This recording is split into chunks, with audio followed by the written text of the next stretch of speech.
Good day guys! Meron tayong gagawing Asus ROG 2 at ang problem po ng Asus na to ay dead boot or no power. So common issue po ito ng halos lahat ng gaming po, namamatay po dahil ginagamit sa games, ginagamit na naka-charge, kaya tinatamaan po ang kanyang CPU. So direct agad po tayo sa solution nito.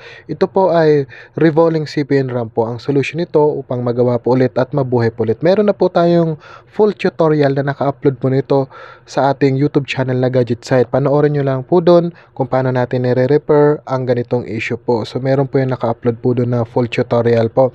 And sa may mga ganitong issue po, punta lang po kayo sa aming shop at pwede po kayo magpa-repair at para makita po ninyo kung paano natin nire-repair ang inyong mga cellphone na ganitong issue. At sa malalaya naman po, pwede nyo po ipadala sa amin via LBC.